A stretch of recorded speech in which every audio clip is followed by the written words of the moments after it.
December 7, 1941, 7:40 a.m., 50 miles north of Oahu. Lieutenant Takeshi Hirano sits in the cockpit of his Mitsubishi Zero. Around him, 182 other Japanese aircraft, the largest naval airstrike in history. He's nervous, excited. This is his moment.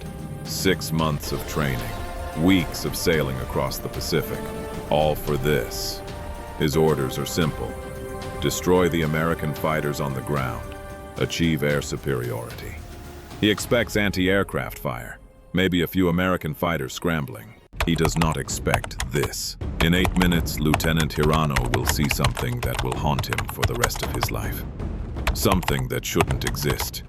Something impossible. This is the story of Pearl Harbor, through the eyes of the men who attacked it. The men who thought they were invincible. The men who, for 8 minutes, believed they had achieved total surprise. And then encountered something that made them question reality itself. This isn't the story of American heroes defending their base.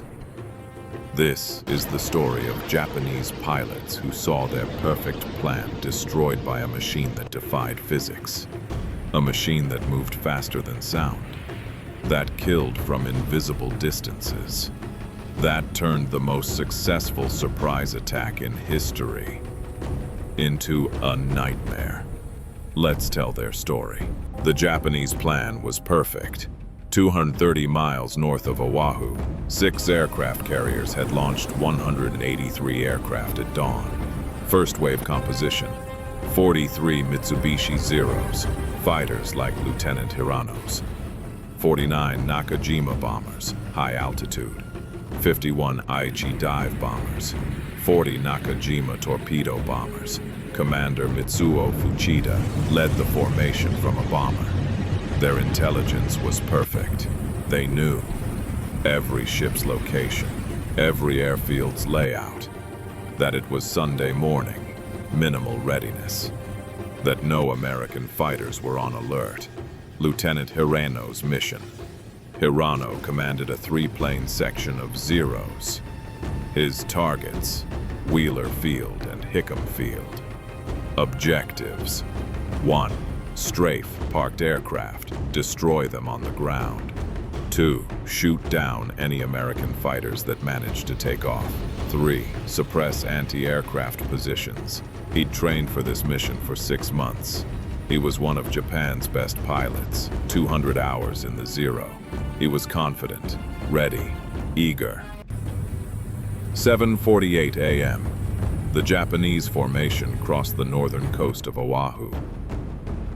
Commander Fuchida looked down. Pearl Harbor spread out below him like a map. Battleship row. 8 battleships anchored in perfect alignment. The harbor was calm.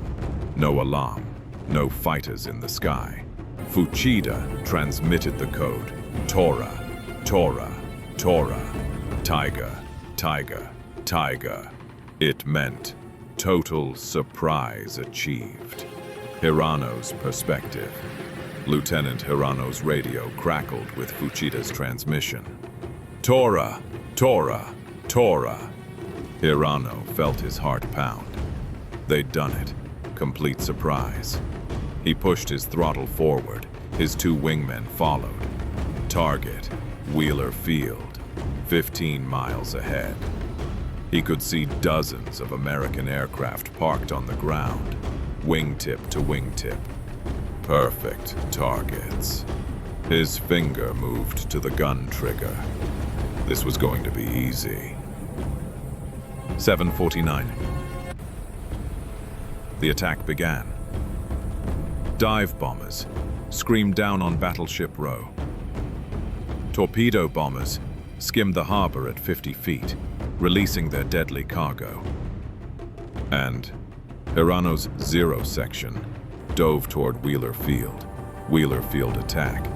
Hirano lined up on a row of P-40 fighters, all parked, all helpless. He squeezed the trigger. His 2 7.7mm machine guns and 2 20mm cannons roared. Tracer rounds stitched across the parked aircraft. Fuel tanks exploded, wings crumpled, fires erupted. He pulled up, rolled, came around for another pass. American ground crew were running. Some had rifles, useless against a fighter. Hirano made his second strafing run. More aircraft destroyed.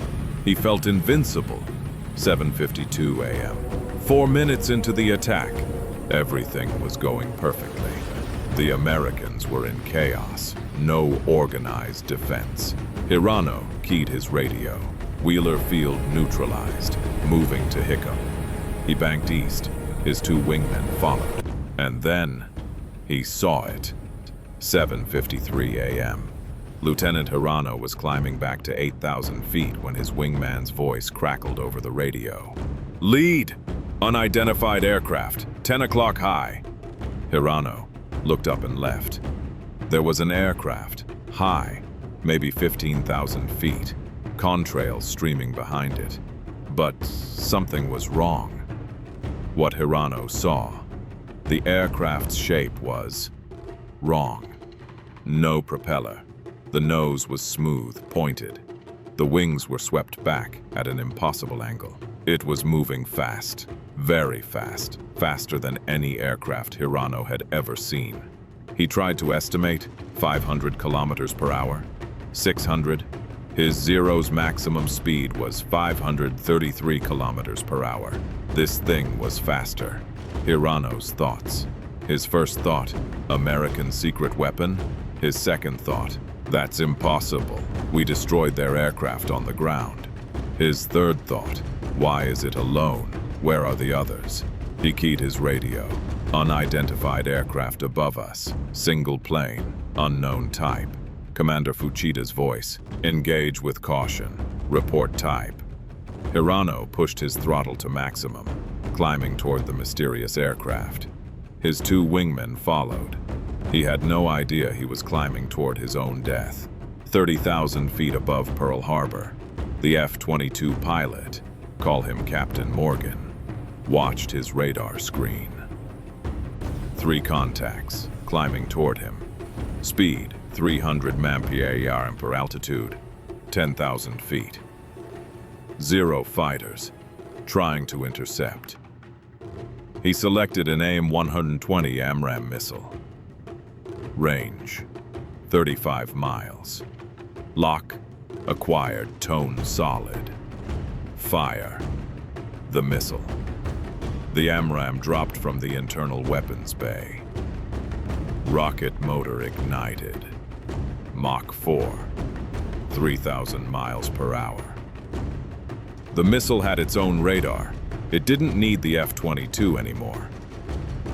Time to target, 38 seconds. Hirano's perspective. 7:54 a.m. Hirano was at 12,000 feet, still climbing, still trying to reach the high aircraft. Suddenly, his wingman, Lieutenant Sato, radioed. "What is that?" Hirano looked down. A white streak, coming from above, impossibly fast. It wasn't a tracer round. It was too large, too fast. It was heading straight for Sato's aircraft. Hirano shouted into his radio, "Brake! Brake right!" But Sato never heard him. Impact. The AMRAAM missile struck Sato's Zero dead center. The warhead, 50 pounds of high explosive, detonated. The Zero didn't catch fire. It didn't spin down. It simply disintegrated. One moment, it was there. The next, it was a cloud of debris. Pieces of aluminum, engine parts, and Sato raining into the ocean below. Hirano's reaction. Hirano's mind went blank. What? What was that? He'd seen aircraft shot down before, in training, in China. But this was different. No tracer rounds, no machine gun fire, just a streak. then death. His remaining wingman, Ensign Ito, was screaming over the radio. What hit him? Where did it come from? Hirano looked up. The mysterious aircraft was still there. High, distant, too far away to have shot at them with guns. So what? Another white streak appeared, heading straight for Ito. The second AMRAAM hit Ensign Ito's 025 seconds later. Same result, total destruction, instant death. Hirano was now alone. 2 wingmen dead in under a minute. He didn't understand what was killing them. But he understood one thing. He needed to dive. Now. The dive. Hirano pushed his stick forward, hard. His Zero rolled inverted and dove toward the ground. He pulled 5 Gs. His vision tunneled, blood drained from his head. But he kept diving. 10,000 feet, 8,000, 6 in. The mysterious aircraft couldn't follow him down. Could it? Radio chaos. As Hirano dove, his radio exploded with panicked voices. 3 aircraft down. We're being attacked by rockets. Where are the American fighters? I don't see anything, just white streaks from the sky. My wingman is gone. Just exploded. Commander Fuchida's voice, trying to maintain order. All units, report. What are you seeing? But the reports made no sense. Invisible attacks from impossible distances. Aircraft moving faster than any fighter. Weapons that killed with 1 hit. Fuchida's confusion. Commander Fuchida had been monitoring the attack from his bomber at 12,000 feet. Everything had been perfect. Total surprise, minimal resistance. And now, suddenly 6 fighters were gone. Just gone. He couldn't see the F-22. It was too high, too far, camouflaged against the sky. But he could see the results. White streaks, explosions, his pilots dying. He made a decision. All fighters stay below 5,000 feet. Attack the airfields as planned. Something is killing us at high altitude. It was good advice, but it wouldn't save them. 7:58 a.m. Captain Morgan had expended 6 AMRAAM missiles. 6 kills. But 37 Zero fighters remained, and they'd learned to stay low. Morgan descended to 10,000 feet, selected guns. Time to make this personal. The first gun run. Morgan spotted a formation of 4 Zeros strafing Hickam Field. They were in line astern formation, flying slowly, 200 mph, focused on ground targets. Perfect. Morgan dove, speed building, 500, 600, 700 mph, gun sight computed lead, range 2,000 feet, trigger squeeze, brrrt. The M61 Vulcan cannon roared, 6,000 rounds per minute, 1 second burst, 100 rounds of 20mm high explosive ammunition. The 20mm rounds tore through the first Zero like it was made of paper. Wings separated, fuselage split open, engine exploded. The aircraft cartwheeled into the ground. From the Japanese perspective, the 3 surviving Zeros scattered. 1 pilot, Lieutenant Yamada, had seen the attack from his peripheral vision. 1 moment, his squadron leader was there. The next, there was a blur, a sound like tearing fabric, and his leader's Zero was falling in pieces. Yamada didn't see the F-22. It was moving too fast. He only saw the aftermath. He keyed his radio, voice shaking. Hayabusa is down. I didn't see what hit him. Another voice. Something passed us, moving impossibly fast. Yamada looked around frantically. Where was it? Where? Another burst. Another Zero shredded. Then the third. Yamada was alone now. He broke hard left, pushed his throttle to maximum, and fled toward the coast. He never looked back. 8:05 a.m. Morgan turned his attention to the torpedo bombers. These were the real threat. Each carried an 1,800-pound torpedo designed to sink battleships. In real history, they sank 4 battleships. In our timeline, they wouldn't get the chance. Targeting the Kates, Morgan's radar showed 12 Kate torpedo bombers approaching Battleship Row at low altitude. They were flying in 2 lines of 6. Slow, 150 mph, focused on their torpedo runs. Vulnerable. Morgan, due to their altitude, 500 feet above the water. Speed, 450 mph, 3 times faster than the Kates. The attack. Morgan approached from behind. The Kate pilots never saw him. First burst. The trailing Kate exploded. Its torpedo fell into the harbor, failed to arm. Second burst. Another Kate disintegrated. Now, the Japanese pilots noticed. Pilot Ichiro Tanaka's experience. Petty Officer Tanaka was piloting the lead Kate in the second line. He was 500 feet above the water, lining up on USS Oklahoma, when his radio exploded with screams. He looked back. His entire second line, 6 aircraft, was gone, just gone. And there behind them was something. A dark shape, moving at impossible speed, no propeller, smooth, angular. It was beautiful, terrifying. Tanaka's decision. Tanaka had a split second to decide. Continue the torpedo run and die, or jettison the torpedo and try to escape. He chose life. He jettisoned his torpedo into the harbor. It sank harmlessly. He pushed his throttle forward and turned hard right, skimming the water.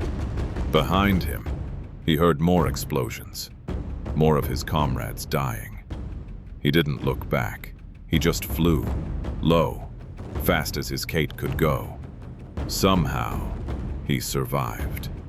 But of the 12 Kates in his group, only 4 escaped. 8 were destroyed. 8 torpedoes never hit their targets. USS Oklahoma was never struck. USS West Virginia took only 1 torpedo instead of 6. The battleships survived. 8:15 a.m. The surviving 0 pilots had seen enough. This mysterious aircraft, whatever it was destroying the attack. They had to stop it. The ambush attempt. 6 Zeros, led by Lieutenant Commander Shigeru Itaya, one of Japan's best fighter pilots, set up an ambush. Itaya's plan: position it different at altitudes, surround the mysterious aircraft, attack from all sides simultaneously. It was good tactics. Against any 1941 fighter, it would have worked. But the F-22 wasn't a 1941 fighter. Itaya's perspective. Itaya was at 8,000 feet when he spotted the mysterious aircraft below him. It was attacking a group of dive bombers, moving fast, very fast. But it was focused on the bombers, vulnerable. Itaya keyed his radio. All aircraft, attack, now. 6 Zeros dove from different angles, guns firing. Morgan's response. Morgan's radar warning receiver lit up, multiple aircraft behind and above him. He didn't panic. He'd trained for this. Throttle to afterburner, immediate acceleration. 450 mph to 800 mph in seconds. Pull up, 9G turn. The F-22's thrust vectoring kicked in. The aircraft rotated impossibly fast. Physics that shouldn't work. What the Zeros saw. From Itaya's perspective, The mysterious aircraft suddenly vanished. One moment, it was there.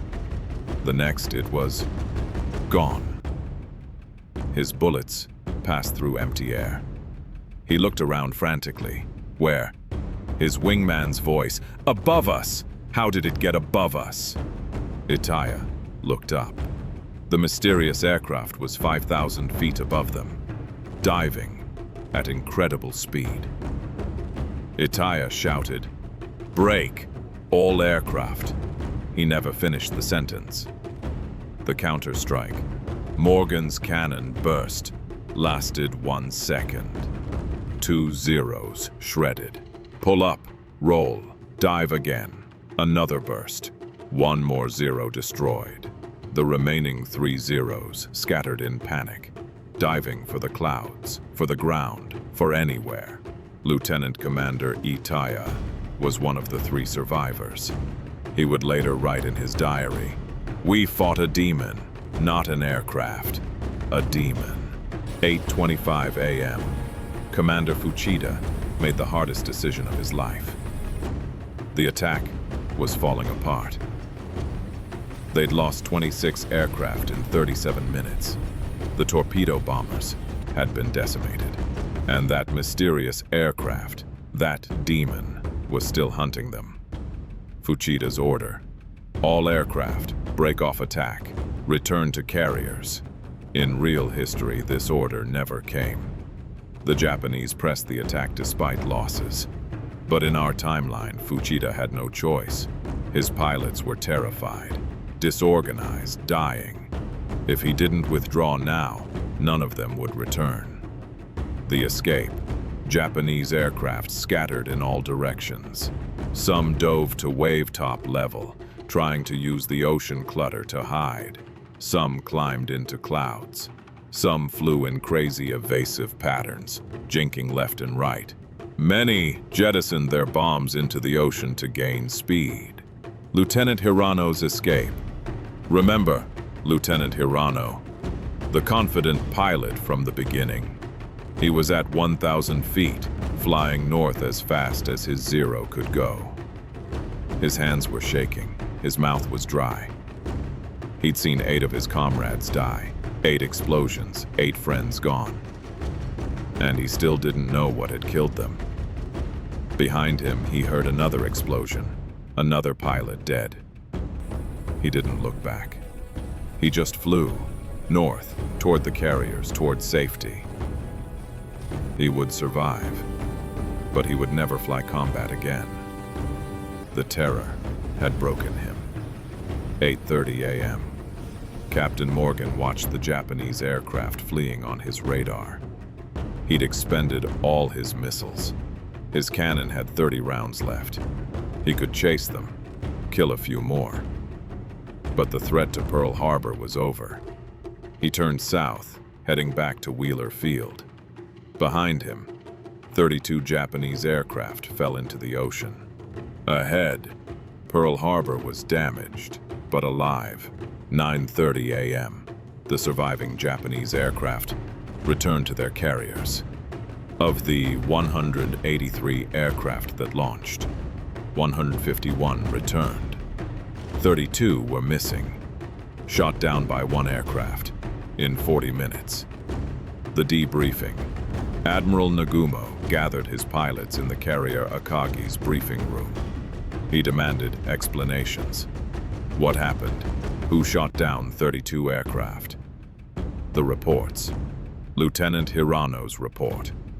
A single aircraft. No propeller. Faster than anything we have. It launched rockets from beyond visual range. My 2 wingmen were killed in seconds. I never saw it fire. Just white streaks, then explosions. Petty Officer Tanaka's report. It destroyed 8 torpedo bombers in less than 3 minutes. It moved so fast we couldn't track it. Our machine guns couldn't hit it. It was impossible. Lieutenant Commander Itaya's report. 6 of us attacked it simultaneously. It should have been overwhelmed. Instead, it killed 3 of us in 15 seconds. It moved in ways aircraft can't move. turned impossibly tight, accelerated impossibly fast. Sir, I don't know what we fought, but it wasn't a normal aircraft. Japanese naval intelligence tried to make sense of the reports, but the reports didn't make sense. The problems. Problem 1. The aircraft had no propeller, but all aircraft needed propellers. Solution proposed. Maybe it was a glider, towed by another aircraft. Response. A glider that flies 800 kilometers and shoots rockets? Impossible. The sketch. An intelligence officer interviewed survivors and drew a sketch. The result looked nothing like an F-22. Swept wings, correct. No propeller, correct. But they added details that didn't exist. Multiple engines, strange fins, imagined weapons pods. They couldn't conceive of what they'd actually seen. Yamamoto's reaction. Admiral Isoroku Yamamoto, commander of the combined fleet, read the reports. He'd studied in America. He knew American industrial capability, but even he couldn't believe these reports. A single aircraft, 32 kills, weapons that fired from beyond sight. He said to his staff, either our pilots are lying, or America has a weapon we cannot match. Find out which, because if it's the latter, we've already lost this war. In real history, Japan launched a second wave at 8:54 a.m., 170 more aircraft. In our timeline, the crisis, Admiral Nagumo ordered the second wave to launch, but the pilots refused. Not mutiny, not cowardice, but honest terror. Lieutenant Hirano spoke for many. Sir, we will fly, we will fight, but we need to know what we're facing. How do we fight something we can't see, can't catch, can't kill? Nagumo's decision. Nagumo faced an impossible choice. Launch the second wave and potentially lose another 170 aircraft, or withdraw and preserve his force.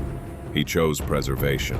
At 10 o'clock a.m., he ordered the fleet to turn north, withdraw, return to Japan. The second wave never launched. Pearl Harbor was damaged, but the attack was over. The strategic impact. In real history, the second wave caused significant additional damage. Destroyed fuel storage, killed more sailors, created more fires. In our timeline, that didn't happen. The first wave's damage was bad, but survivable, and all because 32 Japanese pilots saw something that shattered their confidence. The psychological impact of December 7th, 1941, in our timeline was profound. For the survivors, Lieutenant Takeshi Hirano survived the war. He never flew combat again. In a 1985 interview, he said, "I saw many battles after Pearl Harbor, Midway, Guadalcanal, the Philippine Sea. But nothing terrified me like that morning. We were the best pilots in the world. We had the best fighter, and it meant nothing against that thing." For the Japanese military, the encounter changed Japanese strategic thinking. If America had one of these aircraft, they might have more. Every subsequent battle, Japanese pilots looked over their shoulders, waiting for the white streaks, the impossible aircraft. It never appeared again, but the fear remained.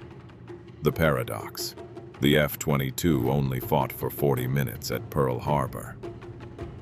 But the psychological impact lasted the entire war. Fear is a weapon, and the Japanese pilots' fear of what they'd seen made them more cautious, more hesitant, less aggressive.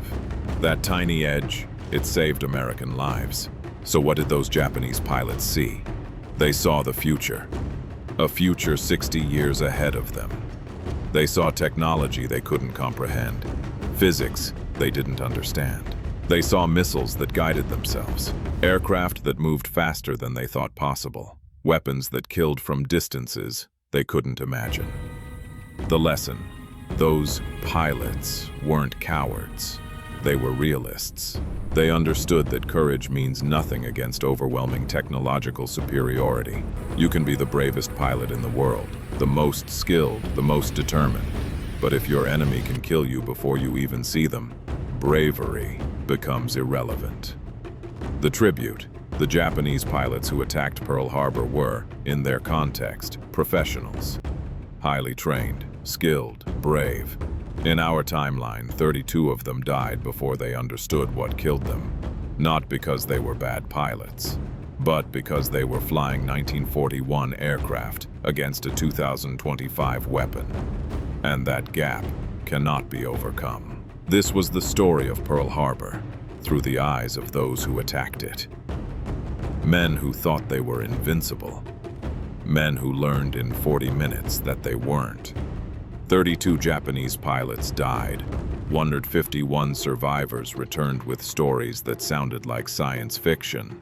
They saw the F-22 Raptor, and they couldn't believe it. If you enjoyed this perspective, subscribe for more alternate history. Next video.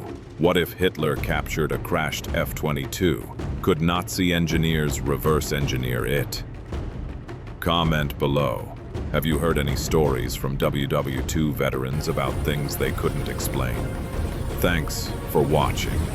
And remember, sometimes the most powerful weapon isn't the one that kills the most. It's the one that terrifies the enemy so much, they don't want to fight anymore. December 7th, 1941, Through Enemy Eyes.